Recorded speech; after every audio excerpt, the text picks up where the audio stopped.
Louvado seja nosso Senhor Jesus Cristo. Para sempre seja louvado.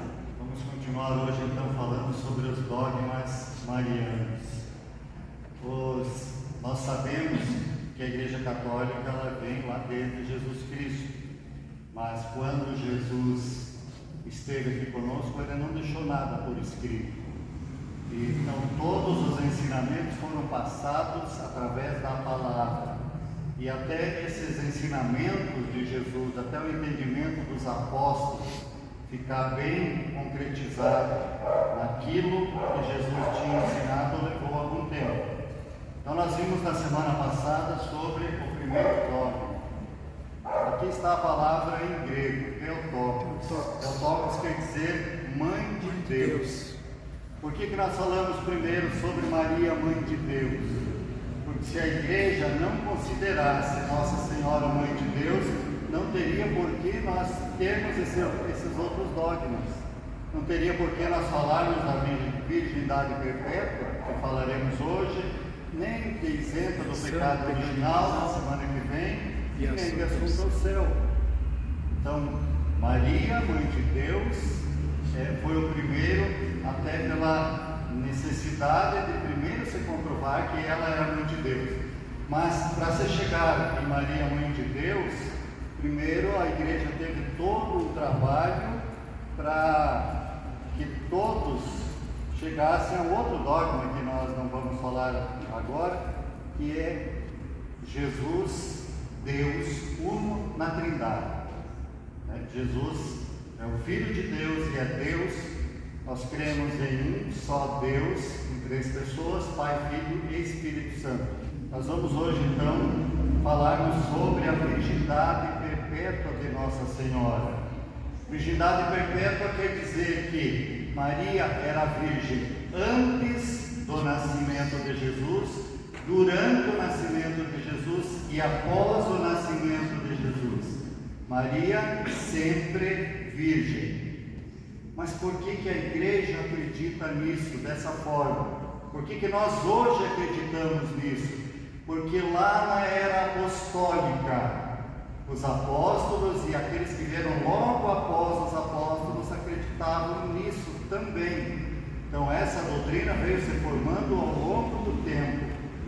Mas lá no princípio os apóstolos já acreditavam em Maria, a virgindade perpétua de Nossa Senhora. 700 anos atrás, vamos entender um pouquinho isso. 700 anos atrás, o profeta Isaías, quando o povo estava lá no cativeiro da Babilônia, ele profetizou que uma virgem daria a luz. O povo todo estava desanimado, cheio de problemas, vivendo na escravidão. E o povo pedia um sinal de Deus. Isaías falou que esse sinal seria dado. E o sinal seria uma virgem dará a luz um menino que será chamado Emanuel, que quer dizer Deus conosco. Aí vem o anjo Gabriel, aparece para uma menina virgem, porque Isaías tinha proclamado que uma virgem daria a luz. Então o anjo Gabriel apareceu para ela. Maria perguntou ao anjo: como se fará isso, pois não conheço o homem? Respondeu-lhe o anjo: o Espírito Santo descerá sobre ti, e a força do Altíssimo te envolverá com sua sombra. Por isso, o ente santo que nascer de ti será chamado Filho de Deus. Também Isabel, tua parenta, até ela concebeu um filho na sua velhice, e já está no 6º mês aquela que é tida por estéril, porque a Deus nenhuma coisa é impossível. Então disse Maria: eis aqui a serva do Senhor, faça-se em mim segundo a tua palavra. E o anjo afastou-se dela. Quando Maria diz, não conheço homem algum, não é que ela não conhecia homem, estava cheia de homens por ali, inclusive conhecia José que estava prometido em casamento para ela. Já era considerado desposado, mas ele era uma espécie de noivado, como era até pouco tempo atrás, né? A pessoa era noiva e não convivia na mesma casa, não tinham relações. Esse era o casamento, era o prometimento de Maria para José. Então, quando ela diz não conheço homem algum, ela quer dizer eu nunca tive relação sexual com ninguém. Isso é o não conhecer o homem. A virgindade de Maria, ela garante a divindade de Jesus. Jesus só poderia nascer de uma virgem. Então, Maria era virgem. Está garantido que o Filho de Deus nasceu. Nasceu de uma virgem, como prometido. Vamos para o próximo, Leila. Virgem antes, durante e após o parto. Tem uma palavrinha aqui que está escrito ali, aepartenos, que quer dizer sempre virgem. Essa palavra vem da língua grega e vamos lembrar então que o Novo Testamento ele foi escrito todo em grego, tá? Que um pouquinho, a gente não estuda muito isso, mas um pouquinho antes do domínio romano, lá em Israel, houve o domínio grego. E o domínio grego levou toda a sua cultura, e aí eles tinham que falar o grego também. Tá? Então, Maria, sempre virgem, essa palavra do grego, já era aquilo que os apóstolos acreditavam. Isso aqui foi sendo definido lá na era patrística da igreja, que é o início da igreja, pelos nossos padres apostólicos. Apostólicos quer dizer, eram os apóstolos e aqueles que vieram logo depois dos apóstolos. Essa é a era apostólica.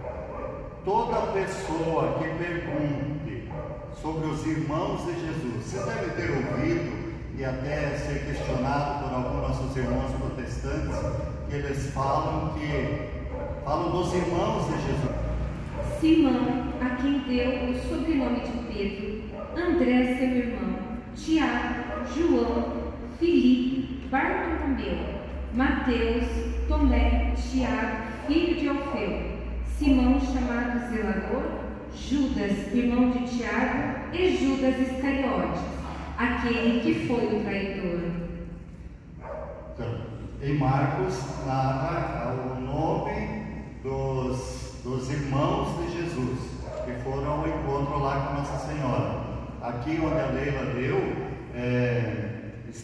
foi em Lucas, está dando o nome desses mesmo, que é Tiago, José, Judas e Simão, que eram filhos de Alfeu, certo? De Alfeu, não tem nada a ver com José e Nossa Senhora, mas isso aqui, para explicar bem direitinho, nós precisaríamos ter muito mais tempo, pegar a Bíblia com vocês e mostrar lá onde está cada um, tá? Nós devemos entender, pode passar para o próximo, Leila.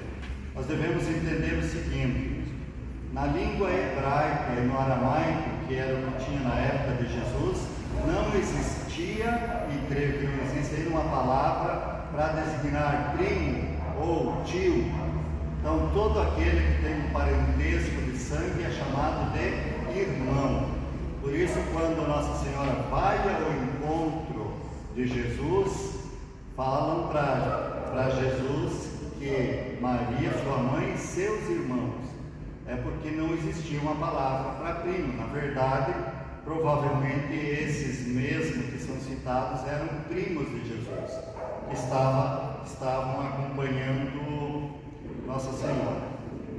Esse dogma da virgindade perpétua, ele foi definido no Concílio de Constantinopla no ano de 553. Vocês vejam que levou 553 anos para se chegar nesse consenso, nessa definição. Quem é que definiu isso? O magistério da igreja, a nossa igreja. Todos os dogmas da igreja católica, quem definiu foi o magistério, mas definiu como? Baseado na tradição apostólica e na palavra, naquilo que os apóstolos acreditavam e na palavra de Deus. Então, junto à cruz de Jesus estavam de pé sua mãe, a irmã de sua mãe, Maria, mulher de Cleofas, e Maria Madalena. Quando Jesus viu sua mãe e perto dela o discípulo que amava, disse à sua mãe: Mulher, eis aí teu filho. Depois disse ao discípulo: Eis aí tua mãe. E dessa hora em diante, o discípulo a levou para a sua casa. Essa é uma das partes mais lindas da palavra de Deus. Eu gostaria que vocês não olhassem para mim agora, mas olhassem para aquela cruz que está ali, que embora ela é pequena, olhassem para ela. Vamos usar a nossa imaginação. Vamos pensar que o Cristo está ali e que Nossa Senhora está ali aos pés de Jesus e que está também o apóstolo João. João era o mais menininho, mais rapazinho, o mais novo e talvez por ser o mais novo, o mais corajoso. Por isso ele ficou lá, os outros todos fugiram de medo. Imaginemos então que está lá Jesus e Jesus vê quem lá aos pés? Um menino, um apóstolo escolhido por ele para essa caminhada que ele gostava muito. E a mãe dele, imagina, gostava muito mais ainda. Agora vejam a preocupação, nós praticamente nunca pensamos nesse detalhe. A mulher nessa época ela era desprezada, ela não tinha valor nenhum, nem se contava. Agora, se a mulher era viúva, aí a situação dela piorou muito mais, porque ela não tinha ninguém para defendê-la perante a sociedade. A preocupação de Jesus era deixar alguém para cuidar da mãe dele, achar alguém para que cuidasse de Maria, para ela não ficar desamparada. Agora, se como dizem nossos irmãos, Maria teve outros filhos, quem é que teria que cuidar dela se o filho mais velho morreu? Teria que ser os filhos, né? Teria que ser algum outro filho, não é isso?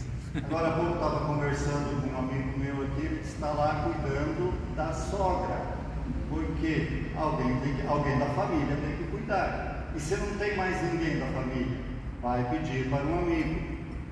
Então, nesse momento, que é muito lindo para nós, esse momento, Jesus nos deu Maria como mãe de toda a humanidade. Ela é nossa mãe, mas ele também estava preocupado com a sobrevivência de Nossa Senhora, da mãe dele. E a palavra ali diz que dessa hora em diante, João levou Maria para sua casa. Então o que eu digo para vocês, você ama Maria? Você tem Maria no seu coração? Você ama Jesus? Se nós estamos aqui é porque nós amamos Jesus. E se nós amamos Jesus, nós levamos a mãe de Jesus para a nossa casa. Amém? Amém. Ave Maria, Cheia de graça, o Senhor é convosco. Bendita sois vós entre as mulheres, e bendito é o fruto do vosso ventre, Jesus. Santa Maria, Mãe de Deus, rogai por nós, pecadores, agora e na hora de nossa morte. Amém.